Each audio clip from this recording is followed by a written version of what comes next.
When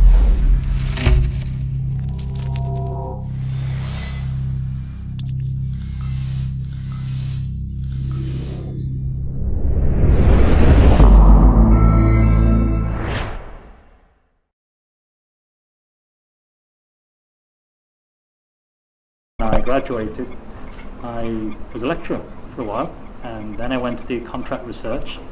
I spent best part of 10 years as a mechanical engineer, ending in the oil industry. So you spent 10 years as a mechanical engineer before you moved on. Okay, Yeah. great. I then flipped because I was noticing the internet boom going on in the West Coast. I went over there, got spotted, got recruited by a startup company that invented the mobile internet, phone.com. Wow.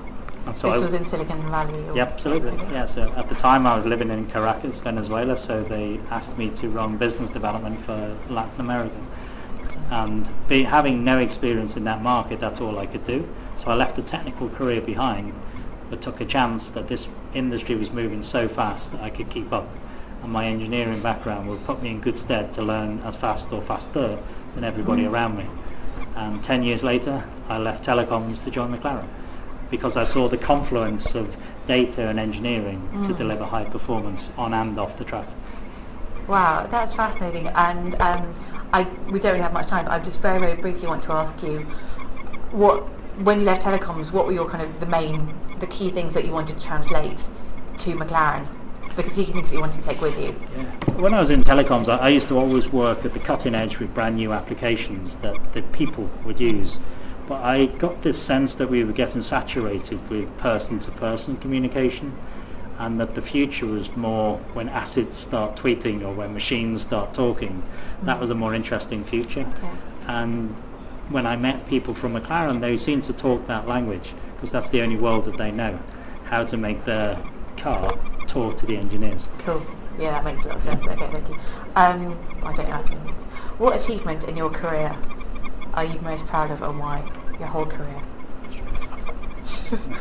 Or just your career at McLaren, if it makes it easier. Okay, yeah. I probably, well, since I joined McLaren, I think my proudest moment was when we finally broke the challenge all startups have of turning a profit. And I made my point. I would park in a director's car park when I sold my first million. I would drive around the lake, which is the exit that the directors take, when I turned the profit. So I made myself earn the right. And I've also said I'll buy myself a new car when I have 2 years of profit in succession. So that's my Christmas treat. How long did it take to turn a profit? 1 year. Wow, excellent. So okay, fantastic. 18 months, maybe, yeah. Brilliant. Yeah. Congratulations. And if you could just let our podcast listeners know what the fundamental aim of McLaren Applied Technologies is. Okay, so I think McLaren Group basically has 3 pillars. It's the race, the road where we make the supercar, and then technologies. So McLaren Applied Technologies exists to diversify the group, but also establish the group as a centre of excellence for technologies in a wide range of fields. Excellent, thank you. Yeah. And I also understand that during the lecture you were telling us how real-time analysis and remote monitoring as well are kind of key technologies that keep you at the cutting edge. Can you just explain a little bit about what they do and how you use them? Yes, I mean the common term might be used as telemetry or remote condition monitoring.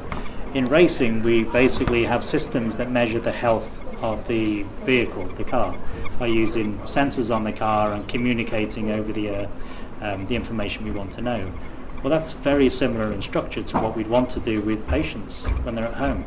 We'd want to be monitoring their vital signs and communicating over the telecoms network those data, and then reporting back to them or their GP on their condition. Are there any specific examples that you can give us? Because I know you're working with GlaxoSmithKline. Yes. Are there any specific examples of medical technology where that's actually going ahead and you're Absolutely. developing that? We've done work with a GP practice in Norfolk where we monitored patients' activity levels as part of a prescribed exercise regime for weight loss. We've done work in Birmingham Children's Hospital monitoring children in intensive care. Again, trying to implement a system that gives early warnings of when problematic symptoms begin to emerge. And is it mostly physiological sensors, or do you use other sort of data? It just depends on the application. You may say, as the sensor emerges on the market, that creates an opportunity. So if we were monitoring, let's say, the condition of an athlete, where we can use off-the-shelf hardware that measures position and angle and impact. If we're talking about patients, actually the medical sensors that we can use is what's already there, like scales and blood pressure. The challenge is to integrate the information and produce reports that can be captured easily and quickly by a non-technical person. Yeah, and then presumably go on to sort of iterate new versions of the technology, which are better and better all the time. That's right, and really, if you wander into a hospital, nobody asks you for a real-time data analytics system. The nurse wants a quick report, and she doesn't want to have to do everything by hand like she does today. So the skill for us is to not cloud everybody with technology and show people just how useful the output can be, and then leave the technology to those who understand it and just throw it in the cloud and let people get on with the analysis. Brilliant. So it's optimised for specific client needs. Absolutely. Depending on what they use it for. And just very quickly, you spoke quite a bit about modelling and simulation and how those are integrated into the way you develop new technologies. Could you just briefly explain how that works? Yeah, I really think the real frontier for novel design is when you can build models that are that sophisticated that you can allow you to design a product around a person, or even better, put a person into a simulated environment so they can experience the product before you've even built it. How about a virtual showroom? You sit in the virtual showroom and test drive your car. You can change the setup, change the components, test it out in Monaco, test it out in a different street circuit, and really get a feel before you invest in the custom build of your car. It's mass customization, but with high value products.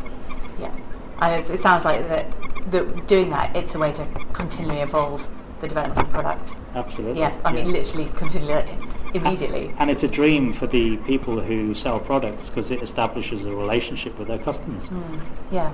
And actually, the highest value part of the sale is the customization of the product. Yeah. And even better, if you then, let's say, driving that product, you come back in and you customize the setup and tuning for the way you drive, or the way you play with that racket, or the way you behave in that sports apparel.